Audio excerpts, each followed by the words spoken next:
ശ്രീനാരായണ ദർശനോത്സവമാണ് ഇവിടെ നടക്കുന്നത്.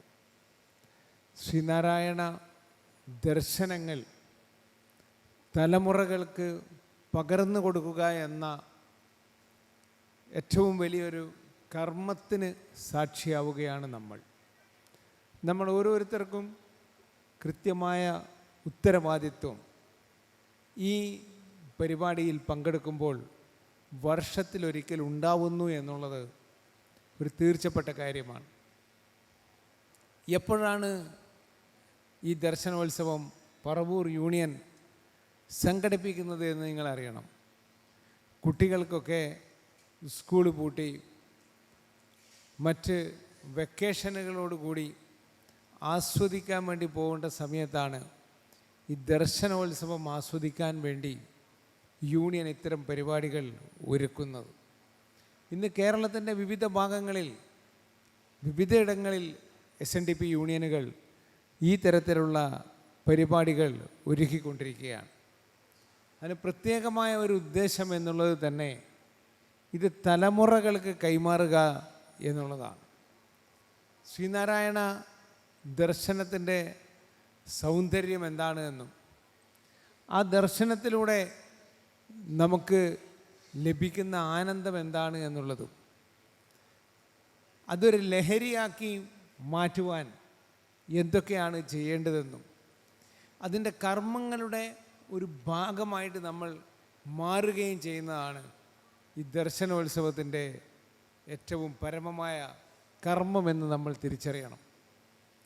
ലഹരി എന്ന് പറയുന്നത് നമ്മൾ ധരിക്കുന്നത് പോലെ സാധാരണയായിട്ട് ഈ മയക്കുമരുന്നോ മദ്യമോ ഇതൊക്കെ ലഹരികളുടെ കൂട്ടത്തിൽപ്പെടുന്നതാണ്.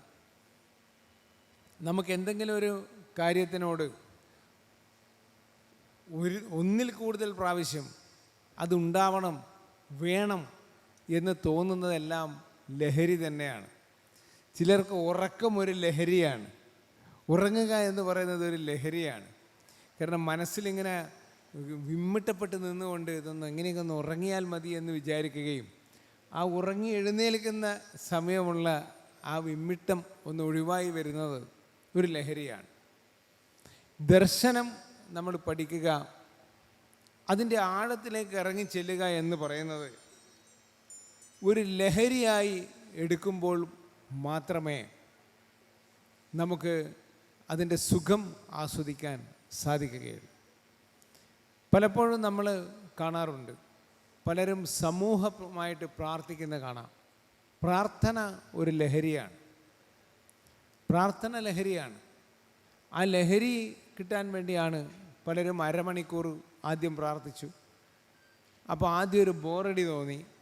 അത് കഴിഞ്ഞ് പിന്നെ അത് 40 മിനിറ്റാക്കി, 45 മിനിറ്റാക്കി, മണിക്കൂർ ഒന്ന് കഴിഞ്ഞിട്ട് ഇനി നിർത്തണ്ട എന്ന് തോന്നുന്ന തരത്തിൽ പ്രാർത്ഥനയെ ലഹരിയാക്കുന്ന ആളുകളുണ്ട്. നമ്മുടെ സമുദായത്തിലുണ്ട്. അതോടൊപ്പം മറ്റ് സമുദായങ്ങളിലൊക്കെ നോക്കിയാൽ അത്തരത്തിലുള്ള പ്രാർത്ഥനകളൊരു ലഹരിയാണ്. അങ്ങനെ ഏത് കാര്യങ്ങളും ഒരു ലഹരിയായിട്ട് എടുത്തെങ്കിൽ മാത്രമേ അത് നല്ലതായും ചീത്തയെ വേർതിരിച്ചറിയുകയും വേണം. നല്ലതിനെ ലഹരിയായി എടുക്കുകയാണെങ്കിൽ അത് ജീവിതത്തിൽ മുന്നേറാനുള്ള ഒരു കരുത്തായിട്ട് മാറും. നമ്മുടെ ഇന്നത്തെ തലമുറയെ സംബന്ധിച്ചിടത്തോളം ഈ ഇത്തരത്തിലുള്ള ദർശനങ്ങൾ, ഈശ്വരചിന്ത അതൊന്നും തന്നെ അടുത്തുകൂടെ പോകാത്ത ഒരു സാഹചര്യം ഒരു വിഭാഗത്തിനുണ്ട് എന്നുള്ളത് തീർച്ചയുള്ള കാര്യമാണ്. ആ തീർച്ചയെ മൂർച്ച കൂട്ടിയ ആയുധം കൊണ്ട് മുറിച്ച് മാറ്റി ആ ചിന്ത ഈശ്വരനില്ല, അല്ലെങ്കിൽ ഈശ്വരൻ്റെ ചിന്ത എന്തിനാണ് എന്ന് പറയുന്ന ആ ചിന്തയെ മൂർച്ചയേറിയ ആയുധമാക്കി ഇത്തരത്തിലുള്ള ദർശന ഉത്സവങ്ങൾ ഉണ്ടാവുകയും അതിനെ മുറിച്ചുകൊണ്ട്, ആ ചിന്തയെ മുറിച്ച് ഭേദിച്ചുകൊണ്ട് നല്ല ചിന്ത അവർക്ക് നൽകുക എന്നുള്ളതാണ് ഇതിൻ്റെ ഏറ്റവും പരമപ്രധാനമായ കാര്യം. ഞാനൊരു കാര്യം മനസ്സിലാക്കിയിട്ടുണ്ടായി. ഞാൻ മലബാറുകാരനാണ്. എൻ്റെ നാട്ടിൽ, നിങ്ങളുടെ നാട്ടിലുള്ളതുപോലെ നമ്മുടെ സമുദായത്തിൽ പല ശാഖകളിലും നടക്കുന്നത് പോലുള്ള സമൂഹ പ്രാർത്ഥനകൾ തുലോം കുറവായിരുന്നു. SNDP യോഗം എന്ന പ്രസ്ഥാനം ആ വഴിയിലേക്കൊക്കെ കടന്നു വന്നപ്പോഴാണ് പ്രാർത്ഥന ഒരു ലഹരിയായിട്ട് മാറുന്ന തരത്തിലേക്ക് ആളുകൾ എത്തിച്ചേർന്നത്. പ്രാർത്ഥന ഉണ്ടാവണം എന്ന ചിന്ത അവിടെ വരാൻ തുടങ്ങി. അവിടുത്തെ പ്രാർത്ഥന എന്ന് പറയുന്നത് നിങ്ങളൊന്ന് അറിഞ്ഞു നോക്കണം. നമ്മളിവിടെ മരണ വീടുകളിലൊക്കെ പ്രാർത്ഥന നടത്താറുണ്ട്. ശവസംസ്കാരത്തിൻ്റെ തൊട്ട് മുമ്പ് നമുക്ക് നമ്മുടെ കർമ്മം പ്രകാരം പ്രാർത്ഥന നടത്തും. എൻ്റെ നാട്ടിൽ പലയിടങ്ങളിലും ഈ പ്രാർത്ഥന പല രാഷ്ട്രീയ പാർട്ടികളുടെയും നിർദ്ദേശപ്രകാരം അത് അനുവദനീയമല്ല. ഈ പാട്ടൊന്നും വേണ്ട, നമുക്കിത് ഉടനെ തന്നെ മടക്കി കെട്ടി അടുപ്പത്ത് കൊണ്ടുപോയി വെച്ചാൽ മതി എന്ന് പറയുന്ന രാഷ്ട്രീയവും ആളുകളുമുള്ള സ്ഥലമാണ് ഈ മലബാറിൻ്റെ പല പ്രദേശങ്ങൾ. എന്തിനേറെ പറയുന്നു, ഒരു 2 വർഷം മുന്നേ 3 വർഷം മുന്നേ ഇവിടെ എൻ്റെ കൂടെ വണ്ടി ഓടിച്ച് വന്നൊരു ഡ്രൈവർ ഉണ്ടായി. ആ ഡ്രൈവറോട് അയാൾ എന്നെ വിളിച്ച്, ഞാൻ ശിവഗിരിയിൽ നിൽക്കുമ്പോൾ എന്നെ വിളിച്ച് പറയാണ്, സന്തോഷേട്ടാ, എൻ്റെ അച്ഛൻ മരണപ്പെട്ടു പോയി, ഇവിടെ ഒരു പ്രാർത്ഥന വേണമെന്ന് പറഞ്ഞു. അപ്പോൾ പ്രദേശത്തെക്കുറിച്ച് നന്നായി അറിയാവുന്നതുകൊണ്ട് ഞാൻ പറഞ്ഞോടാ, ഇതൊക്കെ നിൻ്റെ നാട്ടിൽ പറ്റുമോ, നമ്മുടെ ഈ സാധാരണ പ്രാർത്ഥനയൊക്കെ അവിടെ പറ്റുമോ എന്ന് ചോദിച്ചപ്പോൾ അവൻ പറഞ്ഞു, എൻ്റെ അച്ഛൻ്റെതല്ലേ, ഞാനല്ലേ തീരുമാനിക്കേണ്ടത് എന്ന് പറഞ്ഞു. ഞാൻ പറഞ്ഞു ശരി, അയച്ചു തരാമെന്ന് പറഞ്ഞു. അവിടെ നമ്മളൊരു തട്ടിക്കൂട്ടിയ ഒരു വാഹനവും അത് സൗജന്യമായി ഈ ആരെങ്കിലും ആവശ്യപ്പെട്ടാൽ അവിടെ പോയി ഈ പ്രാർത്ഥന നടത്താനുള്ള സംവിധാനം നമ്മൾ സൗജന്യമായിട്ട് ചെയ്തു കൊടുക്കും. മാത്രവുമല്ല അവിടെ അർപ്പിക്കേണ്ടതായിട്ടുള്ള അരിയും പുഷ്പവും ഒന്നും, കാരണം ഇതൊക്കെ നമ്മുടെ തന്നെ ചെലവിലാണ് നമ്മൾ അയക്കുന്നത്. കാര്യം എന്താണെന്ന് വെച്ചാൽ ഇത് അവിടെ അവരെ കൊണ്ട് വാങ്ങിപ്പിച്ചാൽ ഉടനെ പറയാൻ അവിടെ ആളുകളുണ്ട്. ഇത് വെറുതെ ചിലവാക്കാൻ വേണ്ടിയിട്ടല്ലേ ഈ ഇവന്മാർ വന്നിട്ട് നമ്മളെ കൊണ്ട് ചിലവാക്കുന്നതെന്ന് പറയുന്ന പരിപാടിയുള്ളതുകൊണ്ട് ഇതിൻ്റെ പെട്രോള് പോകുന്ന ആളുകൾ അവരൊന്നും ആരും 5 പൈസ വാങ്ങുന്ന ആളുകളല്ല. ഈ പറയുന്ന ഡ്രൈവറുടെ വീട്ടിലെത്തിയപ്പോൾ ഇതിൻ്റെ തൊട്ട് മുന്നിൽ ശ്രീനാരായണ ഗുരുദേവനെ വെച്ചിട്ട് തന്നെയുള്ള പ്രാർത്ഥനയൊക്കെ ഉണ്ട്. പക്ഷേ പ്രാർത്ഥന തുടങ്ങിയപ്പോൾ പറഞ്ഞു ഇതിവിടെ നിർത്തണമെന്ന് പറഞ്ഞു. അപ്പോൾ ആൾക്കാരുടെ ഇടയിൽ ഈ ഡ്രൈവർ പറഞ്ഞു, എൻ്റെ അച്ഛൻ്റെതല്ലേ, എൻ്റെ അച്ഛൻ മരണപ്പെട്ടിട്ട് അച്ഛൻ്റെ ഒരു ആഗ്രഹത്തിനല്ലേ ഞാൻ പ്രാർത്ഥന പറഞ്ഞതെന്ന് പറഞ്ഞപ്പോൾ നാട്ടിലെ നേതാക്കന്മാർ പറഞ്ഞു, അങ്ങനെയാണെങ്കിൽ നീ തന്നെ നിൻ്റെ അപ്പനെ കൊണ്ടുപോയിട്ട് ചുട്ടുകാട്ട് കയറ്റി ചുട്ടാൽ മതി, അത് നീ തന്നെ അങ്ങ് എടുത്താൽ മതി, ഞങ്ങളിങ്ങ് പോവുകയാണെന്ന് പറഞ്ഞു. അപ്പോൾ കൂടിയ പ്രായമുള്ള ആളുകളൊക്കെ കൂടി ചേർന്ന് പറഞ്ഞു, ഇതിവിടെ ഒരു ബഹളം വേണ്ട, പ്രാർത്ഥന വേണ്ടെങ്കിൽ പ്രാർത്ഥന വേണ്ട എന്ന് പറഞ്ഞു. അങ്ങനെ പ്രാർത്ഥനയില്ലാതെ ഈ ബോഡി എടുത്ത് കൊണ്ടുപോയി. ഒരു 5-6 ദിവസം കഴിഞ്ഞപ്പോൾ എനിക്കൊരു ഫോൺ കോൾ വരികയാണ്. എന്താ ഫോൺ കോൾ എന്നറിയോ? ഈ പ്രാർത്ഥന നിർത്തിയതിലും നിന്നില്ല. ഇവനോട് ഒരു 10-15 പേര് വന്ന് ഇവൻ നാട്ടിൽ നിൽക്കുമ്പോൾ അവനോട് ചോദിക്കുക, നീ ഈ മാതിരി വേണ്ടാത്ത സംഗതികളൊക്കെ വലിച്ചു കെട്ടി ഇങ്ങോട്ട് വന്നത് എന്തിനാണ്? അപ്പോൾ ഇവൻ പറഞ്ഞു, എൻ്റെ അച്ഛൻ്റെ ഒരു ആഗ്രഹമാണ്, അച്ഛൻ ദൈവവിചാരമുള്ള ആളാണ്, അച്ഛൻ്റെ മരണശേഷം അച്ഛനിങ്ങനെ ഒരു പ്രാർത്ഥന വേണമെന്ന് അച്ഛനും കൂടി പറഞ്ഞുകൊണ്ട്. കാരണം ഈ ഡ്രൈവർ അത്യാവശ്യം പ്രാർത്ഥന നടത്തേണ്ട ഇടത്തിൽ ഈ വാഹനം ഓടിച്ചിട്ട് പോവും. അത് ഈ അച്ഛൻ അറിയുന്നതുകൊണ്ടാണ്, ഞാനൊക്കെ മരിച്ചാലൊരു പ്രാർത്ഥനയിലെ നല്ല കാര്യമാണെന്നൊക്കെ പറഞ്ഞ മനുഷ്യനാണ്. അങ്ങനെ അവരൊരു ഉപകാരം ചെയ്തു, ഇവൻ്റെ 2 കാലും തല്ലി പൊട്ടിച്ചു. പ്രാർത്ഥന എന്ന് പറയുന്ന ഒരു സമ്പ്രദായം അവിടെ ആ നാട്ടിലേക്ക് കൊണ്ടുവന്നതുകൊണ്ട് 2 കാലും അടിച്ച് പൊട്ടിച്ചിട്ട് അവിടുത്തെ ആശുപത്രി കൊണ്ടുപോയിട്ടിട്ടാണ് എന്നെ വിളിക്കുന്നത്. ഇവൻ്റെ കൂടെ ഇവനെ സപ്പോർട്ട് ചെയ്യാൻ വന്ന 2 ആളുണ്ടായി, അവർക്കും കിട്ടിയടി. അത്തരം നാട്ടിലാണ് നമ്മൾ ഇന്ന് പലയിടങ്ങളിലും പ്രാർത്ഥന ഒരു ലഹരിയായിട്ട് തന്നെ എടുക്കുന്ന തരത്തിൽ അമ്മമാർ അവിടെ ഇപ്പോൾ വെള്ളാപ്പള്ളി നടേശൻ കൊണ്ടുവന്ന മൈക്രോ ഫൈനാൻസും സംഗതികളൊക്കെ എത്തിയപ്പോൾ അവിടെ സ്വയം സഹായ സംഘങ്ങളുണ്ടായി. ആ സ്വയം സഹായ സംഘങ്ങളുടെ കാര്യങ്ങൾ നടത്തുന്ന വീടുകളിൽ പ്രാർത്ഥന തുടങ്ങിയത് ഒരു 5 മിനിറ്റ് പ്രാർത്ഥനയെ ആദ്യം ഉണ്ടായുള്ളൂ. ദൈവദശകം ചൊല്ലും, പിന്നെ നിലവിളക്ക് കത്തിക്കും, കാര്യങ്ങൾ നടത്തും. അത് മാറി പ്രാർത്ഥനാ പുസ്തകങ്ങളൊക്കെ നമ്മുടെ പ്രീതി ചേച്ചി നൽകിയ പുസ്തകങ്ങളെല്ലാം ഈ പറയുന്ന വീടുകളിലൊക്കെ എത്തിച്ചേർന്നപ്പോൾ അവർ പ്രാർത്ഥന ആയിട്ടിത് ചൊല്ലാൻ തുടങ്ങുന്ന ഒരു രീതിയായി. അത് രീതിയായപ്പോൾ ആ പുസ്തകം തീർക്കുന്ന അവസ്ഥയിലേക്ക് കാര്യങ്ങൾ പോയി. അപ്പോൾ ഇപ്പോൾ പ്രാർത്ഥന എന്ന് പറയുന്നതൊക്കെ ഒരു ലഹരിയായിട്ട് പല ഭാഗങ്ങളിലും വന്നുകൊണ്ടിരിക്കുകയാണ്. ഇപ്പോൾ വടകരയിലൊക്കെ ഇപ്പോൾ ചെന്ന് നോക്കിയാൽ അവിടെ കാണുന്നൊരു കാര്യം, ഒരു മരണ വീട്ടിലെത്തിയാൽ പ്രാർത്ഥനാ പുസ്തകങ്ങൾ മുഴുവൻ പ്രാർത്ഥനയും വായിച്ചു തീർക്കണമെങ്കിൽ ഇത്രയും അട്ടിയുള്ള പുസ്തകങ്ങളാണ് അവിടെയുള്ള സ്ത്രീകളൊക്കെ ഇരുന്ന് വായിച്ച് തീർക്കുന്നത് എന്നുള്ളതാണ്. മാത്രമല്ല, ഇവിടെയെല്ലാം നമ്മൾ ദൈവദശകത്തിനൊരു രീതിയുണ്ട്, ഒരു ഈണമുണ്ട്. ആ ഈണം സ്വന്തമായി ഉണ്ടാക്കിയ ഒരു യൂണിയനുണ്ട് അവിടെ, പയ്യോളി യൂണിയൻ എന്ന് പറയുന്നത്.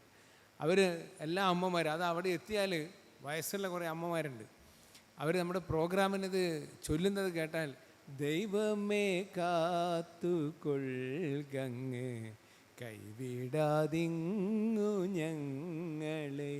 ആ ട്യൂൺ എല്ലാ സ്ഥലങ്ങളിലും, ആ പയ്യോളി എന്ന് പറയുന്ന യൂണിയനിൽ എവിടെയെങ്കിലും ഈ ട്യൂൺ കേട്ടാൽ അപ്പം മനസ്സിലായിക്കൊള്ളണം അവിടെ SNDPക്കാരുടെ വീടുകളാണ് എന്ന് മനസ്സിലാക്കുന്ന തരത്തിലേക്ക് ഈ പ്രാർത്ഥന ഒരു ലഹരിയായിട്ട് പോയിരിക്കുകയാണ്.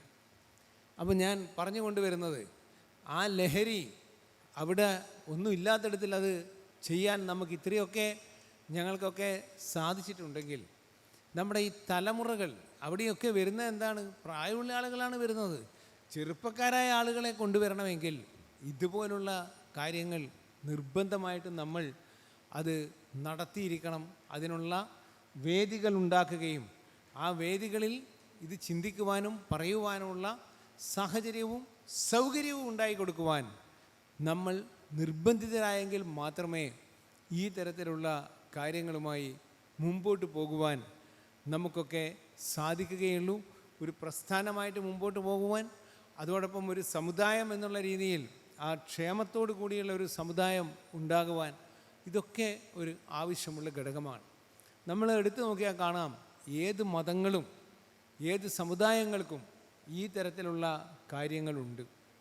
പലപ്പോഴും വിമർശന വിധേയമാകുന്നത് നമ്മുടെ സമുദായമാണ് എന്നുള്ളതേ ഉള്ളൂ. നിങ്ങളെങ്ങനെ നടത്തുക എന്ന് ചോദിക്കും. നാട്ടിലെല്ലാവരും ഇതൊക്കെ ഗംഭീരമായിട്ട് നടത്തുന്നുണ്ട്. അതൊക്കെ അവരുടെ കാര്യങ്ങളിൽ കൃത്യമായ അളവുകോലുകൾ വെച്ചുകൊണ്ട് തന്നെ അവരൊക്കെ ചെയ്യുന്നുണ്ട്. നമ്മളെ സംബന്ധിച്ചിടത്തോളം ഈ തരത്തിലുള്ള ഒരു പരിപാടികളിലേക്ക് നമ്മൾ പോകുന്നത് ശ്രീ വെള്ളാപ്പള്ളി നടേശൻ അവർകൾ ഇതിൻ്റെ ജനറൽ സെക്രട്ടറി ആയിട്ട് കടന്നു വന്നതിന് ശേഷമാണ്. അദ്ദേഹം വരുന്നതിൻ്റെ കാലഘട്ടത്തിന് മുമ്പും SNDP യോഗത്തിൻ്റെ കൗൺസിൽ അംഗമായിട്ട് ഞാനൊക്കെ പ്രവർത്തിച്ചിട്ടുണ്ട്.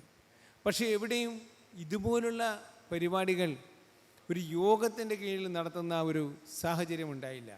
യോഗത്തിനൊരു പരിപാടി ഉണ്ടെങ്കിൽ അവിടെ ഒരു ജാതി, ഒരു മതം, ഒരു ദൈവം എന്നുള്ള സംവിധാനമല്ലാതെ ഒരു സമുദായമെന്നോ സമുദായത്തിന് ക്ഷേമമെന്നോ, സമുദായം പറഞ്ഞെങ്കിലല്ലേ സമുദായ ക്ഷേമം പറയാൻ കഴിയൂ, ആ തരത്തിലുള്ള ചിന്തയുള്ള ആളുകളും നേതാക്കന്മാരും ഉള്ള കാലഘട്ടം നമുക്കുണ്ടായി. ശ്രീനാരായണ ഗുരുദേവനെക്കുറിച്ച് നമ്മളൊക്കെ എപ്പോഴും ചിന്തിക്കുകയും പറയുകയും ഒക്കെ ചെയ്യുന്നത് ഗുരുവിനെ പല തലങ്ങളിലായിട്ട് കാണുന്ന ആളുകളാണ്. നവോത്ഥാന നായകൻ എന്നൊരു കൂട്ടർ പറയും, സാമൂഹ്യ വിപ്ലവകാരി എന്ന് പറയും, ചിലർ പറയും ആചാര്യനാണെന്ന് പറയും. ആ തരത്തിൽ ഗുരുവിനെ പല കോണുകളിൽ ആളുകൾ കാണുമ്പോഴും നമ്മളെ സംബന്ധിച്ചിടത്തോളം ശ്രീനാരായണ ഗുരുദേവൻ ഇതൊക്കെയാണോ എന്ന് ചിന്തിക്കുമ്പോൾ ആരെന്ത് ചിന്തിക്കുന്നതിനും അപ്പുറമാണ് ശ്രീനാരായണ ഗുരു എന്നുള്ളത് നമ്മൾ അറിയണം. കാരണം ശ്രീനാരായണ ഗുരുവിനെക്കുറിച്ച്, ഗുരു ഒരു വൈദ്യനാണോ എന്ന് ചോദിച്ചാൽ ഏറ്റവും നല്ല വൈദ്യനായിട്ടുള്ളത് ശ്രീനാരായണ ഗുരുവാണ്. ഗുരുവിനെ കടത്തിവെട്ടാൻ ഒരു വൈദ്യർ ഒരു രോഗം ശുശ്രൂഷിക്കുന്ന ആൾ ഇല്ല എന്ന് തന്നെ നമുക്ക് പരിശോധിച്ചാൽ കാണാൻ സാധിക്കും. ശ്രീനാരായണ ഗുരു ഒരു നല്ല എഴുത്തുകാരനാണോ എന്ന് ചോദിച്ചാൽ, ഗുരു പ്രാസമൊപ്പിച്ച് എഴുതിയതുപോലുള്ള ഗദ്യങ്ങൾ മറ്റാർക്കും എഴുതാൻ സാധിച്ചില്ല എന്ന് നമുക്ക് കാണാൻ വേണ്ടി സാധിക്കുന്നു. ഗുരു ഒരു നല്ല കവിയാണോ, ഒരു സംഗീതജ്ഞനാണോ ഗുരു എന്ന് ചോദിക്കുമ്പോഴാണ് ഇതിൻ്റെ ഏറ്റവും വലിയ രസം നമുക്ക് അനുഭവപ്പെടുന്നത്.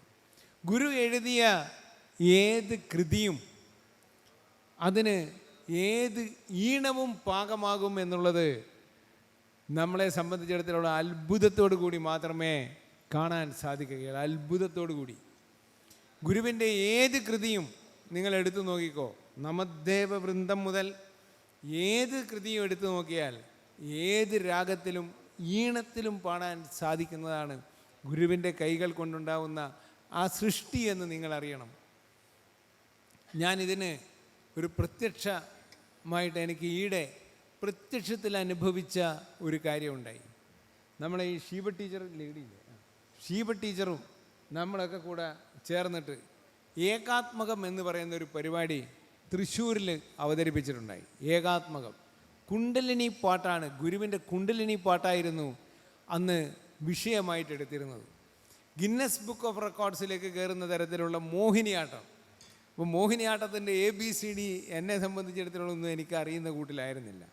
അപ്പോൾ ഇവരൊക്കെ കൂടി ചേർന്നിട്ട് പറഞ്ഞു, സംഗീത വക്കീലും ഈ ഷീവ ടീച്ചറും ഒക്കെ കൂടെ പറഞ്ഞു, ഇത് ഈ മോഹിനിയാട്ടം എന്ന് പറയുമ്പോൾ ഇതിന് നമുക്ക് വേണ്ടുന്നൊരു കാര്യം, ഈ മോഹിനിയാട്ടത്തിൻ്റെ തരത്തിൽ ഈ സംഗതിനെ പാട്ട് ഉണ്ടാക്കിയെടുക്കണം എന്ന് പറഞ്ഞു. അങ്ങനെ പാട്ട് ചിട്ടപ്പെടുത്തുന്ന ഒരാളെ ആദ്യം കണ്ടുപിടിച്ചു. ചിട്ടപ്പെടുത്തുന്ന ആളെ കണ്ടുപിടിച്ചപ്പോൾ പറഞ്ഞു പാടാനുള്ള ഒരാളെ കിട്ടണമെന്ന് പറഞ്ഞു. അപ്പോൾ പറഞ്ഞു ഗിന്നസ് ബുക്ക് ഓഫ് റെക്കോർഡ്സും ഇതിൻ്റെ ഒരു പരസ്യവും കിട്ടണമെങ്കിൽ മധു ബാലകൃഷ്ണനാവണം പാടേണ്ടതെന്ന് പറഞ്ഞു. ശരി, അങ്ങനെയെങ്കിൽ അങ്ങനെ ആവാമെന്ന് പറഞ്ഞു. അങ്ങനെ ഒരുത്തനെ മറ്റൊരു സുഹൃത്തിനെ കണ്ടുപിടിച്ച് ഈ മധു ബാലകൃഷ്ണൻ എന്ന് പറയുന്ന ആളെടുത്ത് അയാളെ പോയി കണ്ട് അയാൾ വന്ന് ഇതൊന്ന് ചെയ്തു തരാമെന്ന് സമ്മതിച്ചു. അപ്പോൾ പറഞ്ഞു ഞങ്ങൾക്ക് വേണ്ടുന്നത് 16 മിനിറ്റ് പാട്ടാണ്, 16 മിനിറ്റ് കുണ്ടലിനി പാട്ടാണ് നമുക്ക് വേണ്ടത്. അത് മോഹിനിയാട്ട രൂപത്തിലേക്ക് ആക്കുമ്പോൾ അതിന് ഏറ്റവും ചുരുങ്ങിയാൽ ഒരു 20-25 മിനിറ്റ് കൊണ്ട് ഞാനത് തീർത്തിട്ട് എനിക്ക് പോകാമല്ലോ എന്നാണ് ഇയാൾ പറഞ്ഞുകൊണ്ടിരിക്കുന്നത്. ശരിയെന്ന് പറഞ്ഞു.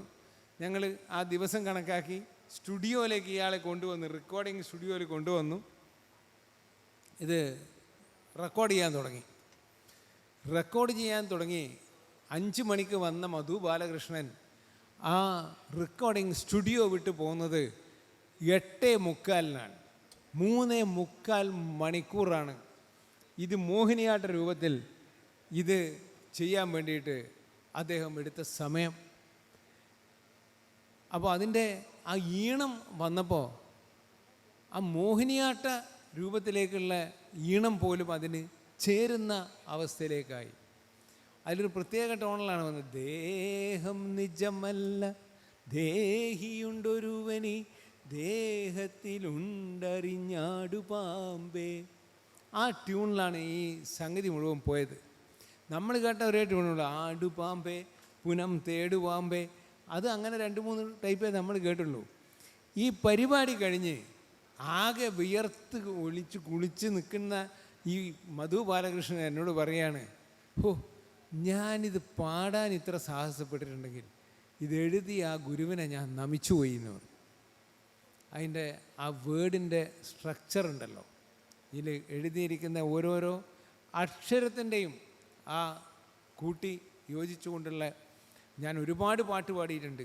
ഞാൻ ഇങ്ങനെ വിഷമിച്ചു പോയില്ല. അയാളെ 2 പരിപാടി ക്യാൻസൽ ചെയ്യേണ്ടി വന്നു. അയാൾ ഇത് 15-16 മിനിറ്റ് ഇത് പറഞ്ഞ് ഇത് പാടി തീരുമ്പോഴേക്ക് ഇതിന് അത്രയും വലിയ സമയം അതിനെടുത്തു എന്നുള്ളതാണ്.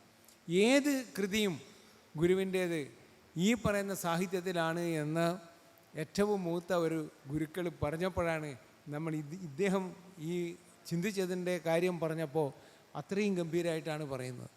അപ്പോൾ തീർച്ചയായിട്ടും ശ്രീനാരായണ ഗുരുദേവൻ എന്ന് പറയുന്ന ആ ഗുരുവിനെ നമ്മൾ ഈ പറഞ്ഞ തരത്തിലൊക്കെ കാണുമ്പോഴും ഗുരു എന്ന് പറയുന്നത് ഒരു അതീന്ദ്രിയമായ കഴിവുകളുള്ള ഗുരുവാണ്. അതീന്ദ്രിയമായ കഴിവുകളുള്ള ഗുരുവാണ്. ഗുരുവിൻ്റെ ശരീരത്തിനൊരു പ്രത്യേകതയുണ്ട്.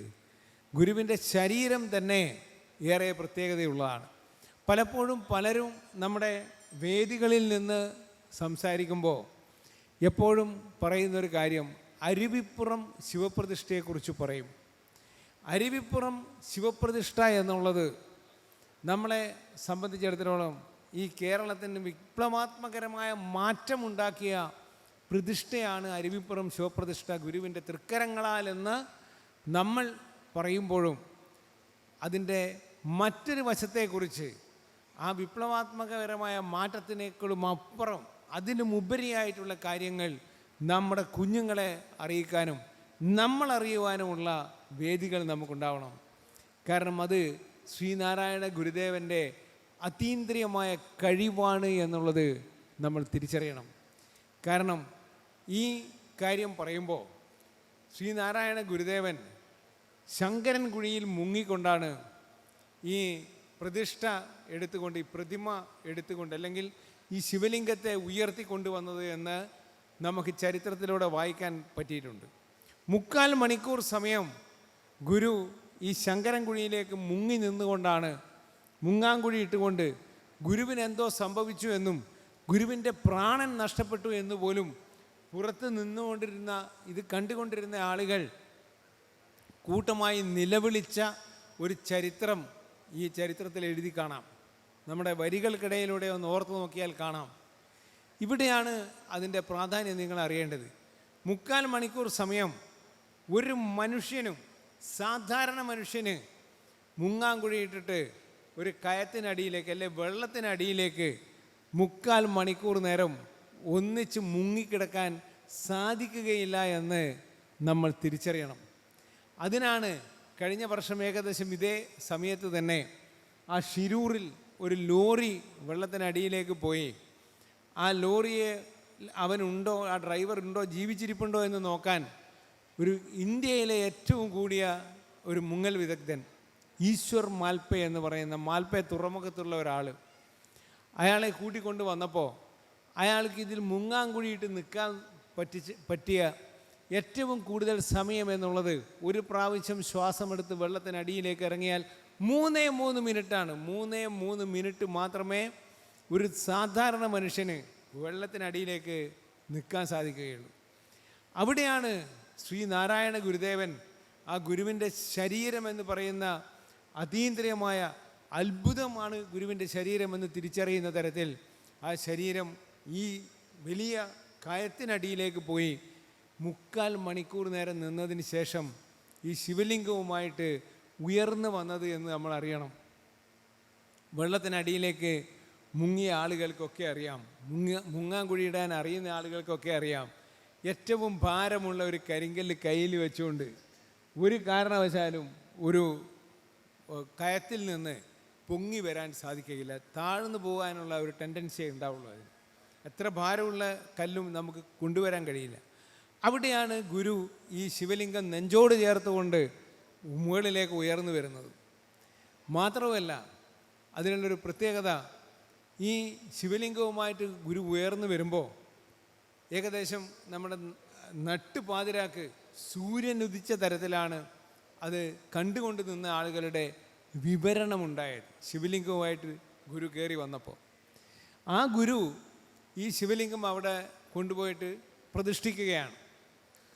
അപ്പോൾ ഞാൻ പറഞ്ഞു വരുന്നത് ഗുരുവിൻ്റെ ശരീരത്തെ സംബന്ധിച്ചാണ്. ശ്രീനാരായണ ഗുരുദേവൻ്റെ ശരീരം എന്ന് പറയുന്നത് എത്രയോ പ്രാണപ്രതിഷ്ഠ നടത്തിയ ക്ഷേത്രങ്ങളുടെ വിഗ്രഹങ്ങളെക്കാളേറെ ഊർജമുള്ളതാണ് എന്ന് നമ്മൾ തിരിച്ചറിയണം. ആ ഊർജത്തിൻ്റെ മറ്റൊരു പ്രത്യേകത കൂടി ഈ അരുവിപ്പുറം ശിവപ്രതിഷ്ഠ നടന്നപ്പോൾ ഉണ്ടായിട്ടുണ്ട്. നമ്മൾ ആരും ശ്രദ്ധിക്കാതെ പോയൊരു കാര്യം, നമ്മുടെ നാട്ടിലൊക്കെ വളരെ ഗംഭീരമായിട്ട് വലിയ മഹാക്ഷേത്രങ്ങളിലൊക്കെ നടക്കാറുണ്ട് അഷ്ടബന്ധ നവീകരണ കലശം എന്നുള്ള ഒരു പരിപാടിയുണ്ട്. പലപ്പോഴും നമ്മുടെ വീടുകളിലൊക്കെ വന്നിട്ട് സംഭാവന വാങ്ങിക്കുന്നത് നമ്മൾ കാണും. അഷ്ടബന്ധ നവീകരണ കലശമാണ് എന്ന് പറയും. എന്താണ് ഈ അഷ്ടബന്ധ നവീകരണ കലശം? എവിടെ പ്രതിഷ്ഠ നടത്തിയാലും 12 വർഷം കൂടുമ്പോൾ ആ പ്രതിഷ്ഠ വെച്ചിരിക്കുന്ന അഷ്ടബന്ധം ഇളകിയിരിക്കുക. അഷ്ടബന്ധം വെച്ചാണ് പ്രതിഷ്ഠ ഉറപ്പിക്കുന്നത്. കരിങ്കല്ല് ഉറപ്പിക്കുന്നത് അഷ്ടബന്ധം വെച്ചാണ്.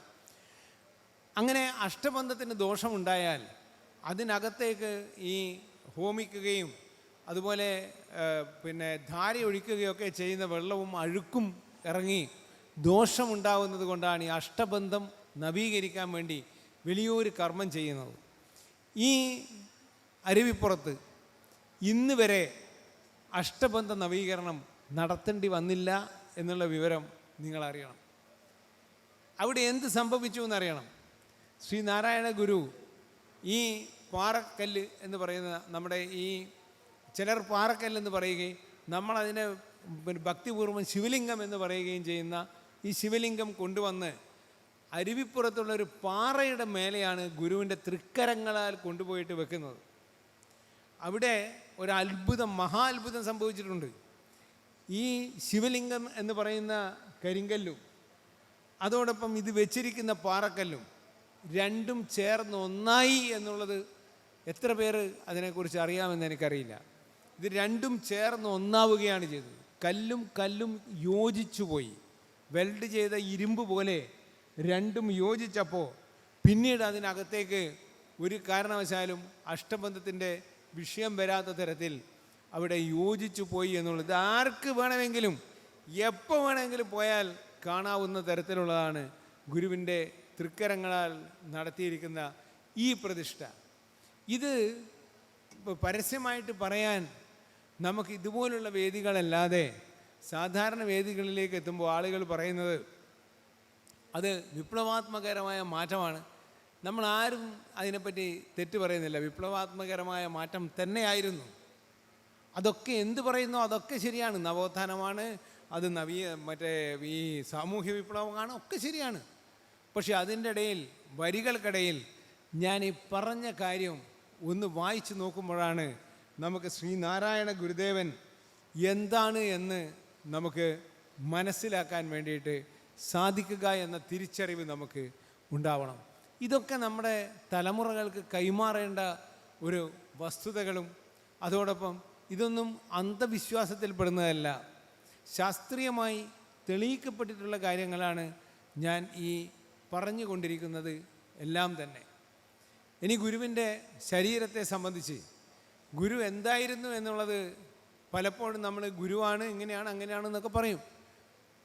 നമ്മൾ അറിയേണ്ടത് പിള്ളത്തടം ഗുഹയിൽ ഗുരു തപസ്സിരിക്കുമ്പോൾ ഗുരുവിന് കൂട്ടാരായിരുന്നു എന്നുള്ളതാണ് പഠിക്കേണ്ടത്. അവിടെയുള്ള നരികളായിരുന്നു എന്നുള്ളതാണ്.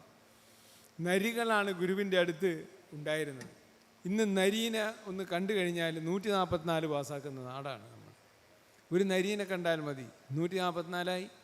പിന്നെ അതിനെ കൂട് വെച്ച് പിടിക്കലായി, മയക്ക് വെടി വെക്കലായി. ഈ തരത്തിലാണ് നമ്മളൊക്കെ ഇന്ന് കാര്യങ്ങൾ നടത്തുന്നതെങ്കിൽ ഗുരുവിൻ്റെ സന്തത സഹചാരികൾ ഈ തരത്തിലുള്ള വന്യമൃഗങ്ങളായിരുന്നു എന്ന് പറയുമ്പോൾ നമ്മുടെ ഗുരുവിൻ്റെ അതീന്ദ്രിയമായ ശരീരത്തിൻ്റെ കഴിവെന്താണ് എന്ന് നമ്മളൊന്ന് പഠിച്ചു നോക്കേണ്ടതല്ലേ. നാരായണ ഗുരുദേവൻ്റെ ഈ തരത്തിലുള്ള അതീന്ദ്രിയമായ കഴിവുകൾ നമുക്ക് നമ്മുടെ സമൂഹത്തിന് ഗുണകരമായ രീതിയിലേക്ക് പലപ്പോഴും എത്തിച്ചേർന്നിട്ടുണ്ട്. നേരത്തെ വിശുദ്ധാനന്ദ സ്വാമികൾ ഇവിടുന്ന് പ്രസംഗിച്ചു. ഞാൻ കഴിഞ്ഞ പ്രാവശ്യം ആ വിവരം പറഞ്ഞിട്ടുണ്ടായി. സ്വാമി പ്രസംഗിച്ചത് നമ്മുടെ മരണാനന്തര കർമ്മങ്ങളെക്കുറിച്ചൊക്കെ സ്വാമി പ്രസംഗിച്ചു. ഗുരുവിനെ സംബന്ധിച്ചിടത്തോളം എപ്പോഴും യുക്തിവാദികളായിട്ടുള്ള ആളുകൾ ഗുരുവായിട്ട് എപ്പോഴും കോർക്കാറുള്ള ഒരു കാലമുണ്ടായി. ഏറ്റവും കൂടുതൽ കോർത്തുകൊണ്ടുണ്ടായിരുന്നത് ഗുരുവിൻ്റെ സന്തത സഹചാരിയായ സഹോദരൻ അയ്യപ്പനാണ്. സഹോദരൻ അയ്യപ്പൻ എന്നും ഗുരുവിനോട് ലോജിക്കലായിട്ടുള്ള കാര്യങ്ങൾ ചോദിക്കുകയും തർക്കിക്കുകയും ചെയ്യുന്ന ഒരാളാണ്. ഒരിക്കൽ അദ്ദേഹം നിങ്ങളുടെ ഈ നാട്ടിലെയുള്ള ആലുവ അദ്വൈതാശ്രമത്തിലേക്ക് സഹോദരൻ അയ്യപ്പൻ എത്തിച്ചേർന്നപ്പോൾ അവിടെ ഗുരു വിശ്രമത്തിലിരിക്കുകയാണ്. തൊട്ട് എതിർഭാഗത്ത് അവിടെ മണപ്പുറത്ത് ആളുകളൊക്കെ ഒരുപാട് കൂടിയിരിക്കുന്നു. അപ്പോൾ സഹോദരൻ ചോദിച്ചു, അവിടെ എന്താണ് ഇങ്ങനെ ആളുകളെയൊക്കെ കാണുന്നത്? ഉടനെ ഗുരു മറുപടി പറഞ്ഞു, അവിടെ ബലിതർപ്പണം നടക്കുകയാണ് എന്ന് പറഞ്ഞു. അപ്പോൾ സഹോദരൻ പറഞ്ഞു, ബലിതർപ്പണമോ, എന്താണത് എന്ന് ചോദിച്ചു. അപ്പോൾ ഗുരു പറഞ്ഞു, അത് ആത്മാക്കൾക്കുള്ള ബലിതർപ്പണമാണ് അവിടെ നടക്കുന്നത് എന്ന് പറഞ്ഞു. ഉടനെ തന്നെ സഹോദരൻ പറഞ്ഞു, ആത്മാക്കളോ? അവിടെ മനുഷ്യന്മാരൊക്കെ അല്ലേ ഉള്ളൂ, ആത്മാവിനെയൊന്നും അവിടെ കാണുന്നില്ലല്ലോ എന്ന് ചോദിച്ചു. അപ്പോൾ ഗുരു പറഞ്ഞു,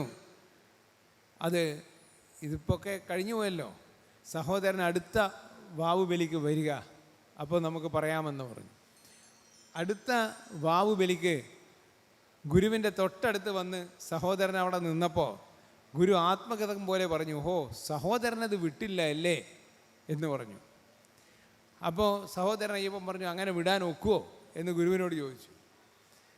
അങ്ങനെ ഉടനെ തന്നെ ഗുരു പറഞ്ഞു, എങ്കിൽ സഹോദരൻ നമ്മുടെ കൈ പിടിക്കുക എന്ന് പറഞ്ഞു. അങ്ങനെ സഹോദരൻ അയ്യപ്പൻ ഗുരുവിൻ്റെ കൈ പിടിച്ചു. ഗുരു പറഞ്ഞു, ഇനി മണപ്പുറത്ത് നോക്കുക എന്ന് പറഞ്ഞു. മണപ്പുറത്തേക്ക് നോക്കിയ സഹോദരൻ കാണുന്നത് ഒരുപാട് അവ്യക്തമായ രൂപങ്ങൾ, മനുഷ്യർക്ക് പുറമേ, അവിടെ കൂടിയ മനുഷ്യന്മാർക്ക് പുറമേ ഒരുപാട് അവ്യക്ത രൂപങ്ങളെയാണ് ഈ സഹോദരന് കാണാൻ സാധിച്ചത്. സഹോദരൻ അയ്യപ്പൻ ഗുരുവിനെ സാഷ്ടാംഗം പ്രണമിച്ചുകൊണ്ട് തെറ്റ് ബോധ്യപ്പെട്ടതായി പറഞ്ഞു. അപ്പോൾ ഗുരു പറഞ്ഞു, ഇനി ഈ തെറ്റ് ബോധ്യപ്പെട്ടത് കൊണ്ടായില്ല, ആ ആത്മാക്കൾക്കായി ഒരു ചെറിയ ശിക്ഷയും കൂടെ കൊടുത്തു. അത് ഇവരുടെ ആ ആത്മാക്കൾക്കായിട്ട് ഒരു ഗീതം നമ്മൾ എഴുതണമെന്ന് പറഞ്ഞു. അങ്ങനെ സഹോദരൻ അയ്യപ്പനാൽ രചിക്കപ്പെട്ട ഗീതമാണ് ദൈവമേ സച്ചിദാനന്ദ, ദൈവമേ ഭക്തവത്സല, ദൈവമേ നിൻ്റെ സായുജ്യം പരേതാത്മാവിനേകണേ, നീ അയക്കുന്നു നീ വിളിക്കുന്നു ദേഹിയെ എന്ന് തുടങ്ങി നമ്മളൊക്കെ ഒരുപാട് മരണവീടുകളിലും ആത്മാക്കൾക്കുള്ള കാര്യങ്ങൾക്കുമായിട്ട് പ്രാർത്ഥന നടത്തുന്ന ആ ഗീതം സഹോദരൻ അയ്യപ്പൻ്റെ കൈകളാൽ രചിച്ചുകൊണ്ട് ഗുരു അംഗീകരിച്ചുകൊണ്ട് നമ്മുടെ ഈ സമൂഹത്തിന് നൽകിയ പ്രാർത്ഥനയാണ് എന്ന് നമ്മൾ തിരിച്ചറിയണം. അത്രയും പ്രാധാന്യം ആ പ്രാർത്ഥനക്കുണ്ട്.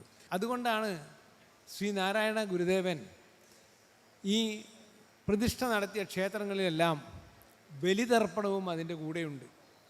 എവിടെയൊക്കെ ശിവക്ഷേത്രങ്ങളൊക്കെ പ്രതിഷ്ഠിച്ചിട്ടുണ്ടോ, മറ്റ് ക്ഷേത്രങ്ങളുണ്ടോ, അവിടങ്ങളിലൊക്കെ ബലിതർപ്പണമുണ്ട്. ആത്മാക്കൾക്കുള്ള സംവിധാനവും വാവുബലിക്കൊക്കെ നടത്തപ്പെടുന്ന രീതിയിലേക്ക് കാര്യങ്ങൾ കൊണ്ടുപോകുവാൻ ഗുരുവിന് സാധിച്ചിട്ടുണ്ട്. അതെല്ലാവിടങ്ങളിലും ഇന്ന് ഉത്തരോത്തര ആളുകൾ കൂടി വരിക. ഇന്ന് ആളുകൾക്ക് അതിൻ്റെ ചിന്തയും കാര്യങ്ങളും ഒക്കെ കൂടി വരുന്ന തരത്തിൽ ആളുകൾ ഇന്ന് ആ തരത്തിലുള്ള കർമ്മങ്ങൾ ചെയ്തുകൊണ്ടിരിക്കുകയാണ് എന്ന് പറയുമ്പോൾ നമ്മുടെ ഗുരു തെളിച്ച വഴിയുടെ പ്രാധാന്യം എന്താണ് എന്ന് തിരിച്ചറിയാൻ